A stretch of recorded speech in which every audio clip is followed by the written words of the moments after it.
अर्थात आपल्या सगळ्यांच्या पंडित मॅडम आणि नूतन मराठी विद्यालय ब्रँच नंबर 1 च्या मुख्याध्यापिका सौ वायदंडे मॅडम आणि तुमच्या सगळ्यांच्या शुभ हस्ते तुमच्या सगळ्यांचाच हात तिथं आहे असं समजून आपण चैत्रा गौरीच्या पूजनाचा हा सोहळा सुरू करूया.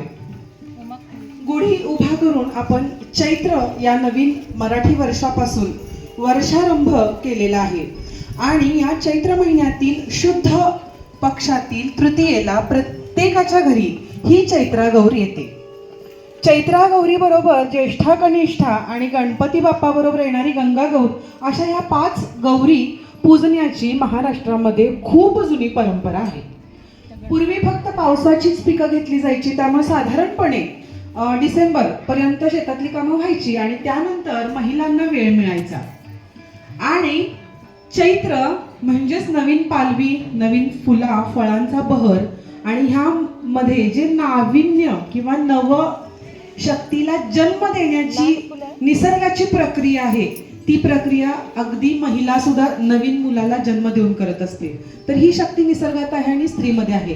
म्हणूनच चैत्रा गौरीची या चैत्रामध्ये आपण पूजा करतो. पाना फुलांनी बहरलेल्या ऋतूमध्ये ती बसलेली आहे.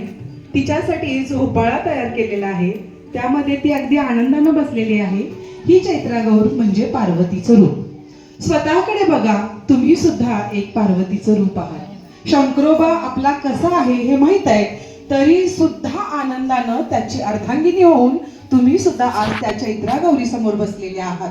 तुम्ही सुद्धा एक चैत्रा गौरच आहात.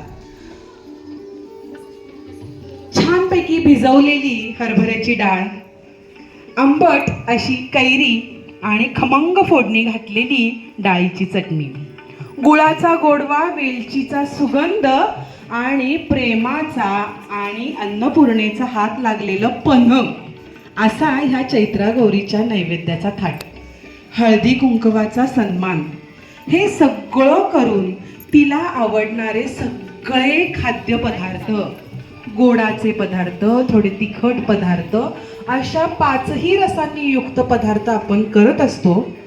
आणि हे करताना आपण आपल्या मैत्रिणींनाही बोलवतो.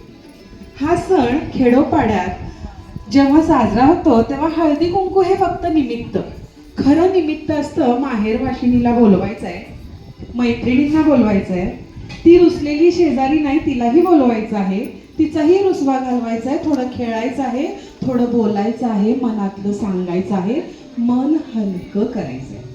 आणि म्हणून हा सोहळा खूप काळापासून स्त्रियांनी मुद्दामून आखून ठेवलेला आहे.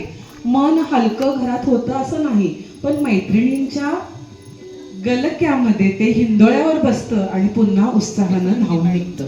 चैत्रा गौरी तुम्हाला हेच सांगते, कष्ट आहेत, दुःख आहे, हळवापणा आहे, हे विसरून तुम्ही ह्या हिंदोळ्यावर बसा, नवनिर्मितीचा आनंद घ्या.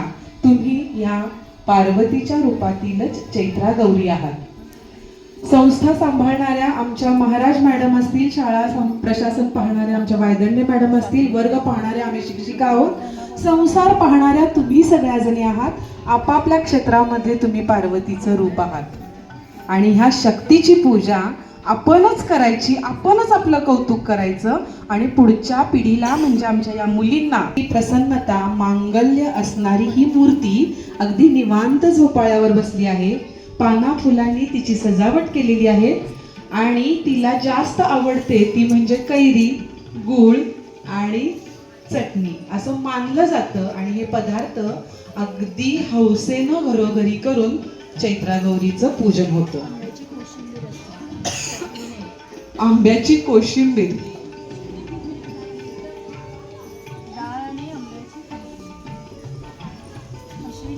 आंब्याचे डहाळे, कर्दळीची दाटं, दुर्वा, तुळशीपत्र ह्या सर्वांसह अजून चांगलं करेल या विचारानं आपण आपल्या आपल्या घरी ही पूजा करीत असतो.